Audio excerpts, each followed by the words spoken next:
Now that my brand archetype quiz has been taken over 80,000 times, I get all sorts of questions about how to interpret your results. In this video, I'm going to share how to actually choose which archetypes you are going to use for your brand.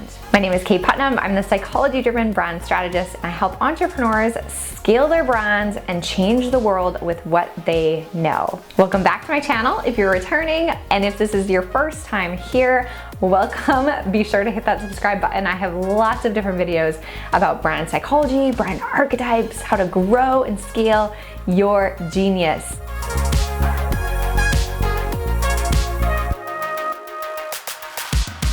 The reason I love archetypes so much is because oftentimes they just give you permission to do you, to lean into your strengths, to realize what makes you amazing, and to be that. And sometimes the results from the quiz are super clear. So my archetype quiz happens to give you your top 4 results and the percentages of each.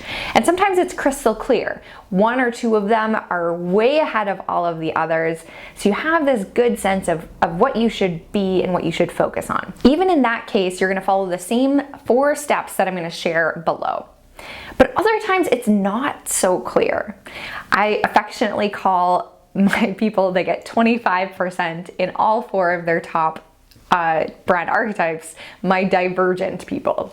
So again, sometimes it's just not clear what you should focus on. And I have some very powerful tactics that you can use if that happens to be you as well. The key thing to understand with archetypes is that they embody very universal human values. So we all have so many of the archetypes in our own personality, in the impact that we're trying to create in the world. They're universal for a reason. They're relatable for a reason. If I think about my own personality, like I'm a mom, so I could have like caregiver in me. I'm a washed up high school athlete, so I could be the hero. We're hiking up to Everest Base Camp next year, so maybe there's like explorer in me. We love to travel as well. I am a super nerd, so that's the sage coming through. And then I'm helping people transform by discovering their innate brand advantage, like the internal power that they have to grow incredible brands and businesses. So that's the magician in me.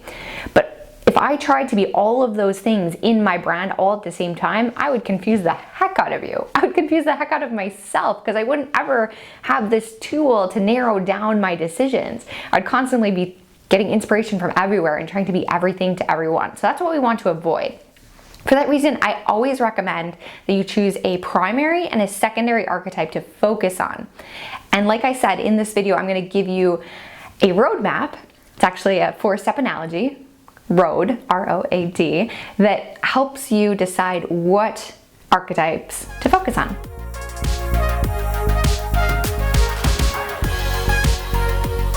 Okay, so the first step is research. If you are just coming across archetypes, the best thing that you can do is to learn more about them. See how they show up in the world. I literally cannot walk into a mall or a grocery store anymore without seeing all of the archetypes popping up in almost every brand that I see. So the more that you learn about them or just get acquainted with them, the more you'll be able to start making those connections for yourself. So the key is not to maybe make that first impression just based on what the archetype is called, but learn what it stands for. Like learn what the emotion is behind it, learn what that psychological motivation is behind it, learn what it embodies so you can make a more distinct or more informed decision down the road.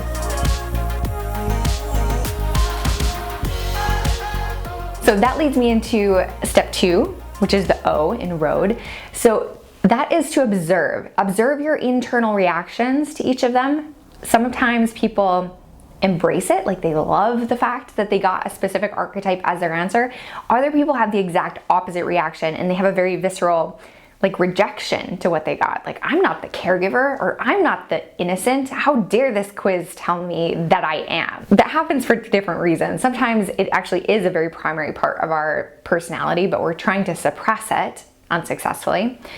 Or sometimes maybe it was just a weird day. You're answering the questions in a weird way. And I want to encourage you that you have veto power.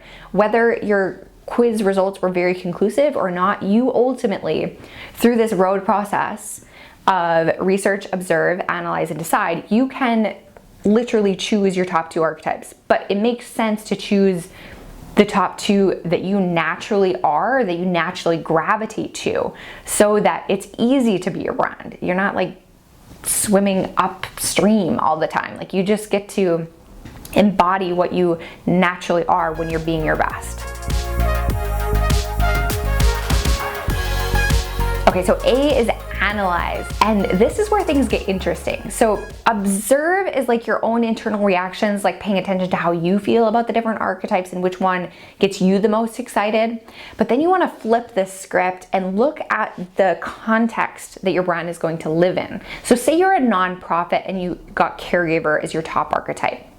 You might strategically make the decision that you don't want to choose caregiver as your primary because everybody else is using that same type of messaging, visuals, and personality. Maybe you want to go against the grain and choose one of your maybe like lesser archetypes. Say like Maverick showed up as your 3rd archetype, or maybe not even in your results, but you connect with it strongly. And that would be a very strategic choice for you because not very many people in the market are doing that. If you think about like Haagen-Dazs ice cream, which is like all decadence and like pleasure and sexiness, compared to Ben & Jerry's, which has like this political message, very irreverent visuals, and fun names, they're selling a very similar product, similar sizes, similar distribution, but the brand personality and the brand experience that you have with them are very different. So look around your market to see what the strategic decision is going to be for you.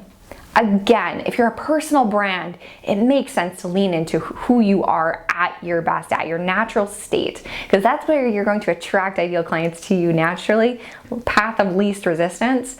But if you're like tied between 2, that can be the deal breaker or the tiebreaker.